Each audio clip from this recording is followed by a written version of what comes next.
ज्येष्ठ पत्रकार निखिल वागळे यांचा सुद्धा एक व्हिडिओ या संदर्भात आलेला आहे। त्यात ते राहुल गांधी यांनी काय म्हटलं आणि त्याचा काय विपर्यास केला जातोय या संदर्भातलं स्पष्टीकरण देत आहेत।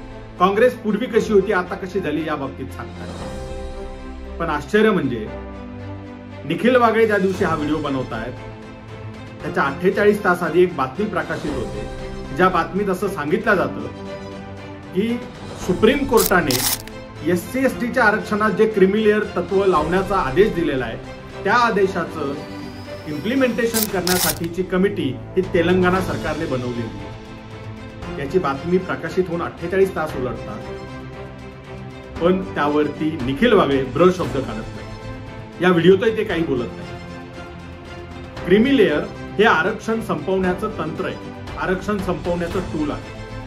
ओबीसी आरक्षणात क्रिमिलेअर आणून ओबीसीचं आरक्षण निरस्त करण्यात आलं, निकामी करण्यात आलं आणि आता SC/STला त्याच क्रिमिलेअरच्या तत्वाने आरक्षणातून बाहेर काढण्याचे डावपेच आखले जात आहेत। सुप्रीम कोर्टाच्या माध्यमातून हे केलं जातं आणि त्याचं स्वागत सगळ्यात आधी कोण करतं तर काँग्रेस शासित राज्याचे मुख्यमंत्री करतात, काँग्रेस करतं। त्यांनी स्वागत केलं म्हणून भाजप त्यांचं अभिनंदन करतं। मग आरक्षणाच्या बाबतीत काँग्रेस आणि भाजपची भूमिका वेगळी कशी याचं उत्तर निखिल वागळेंनी दिलं।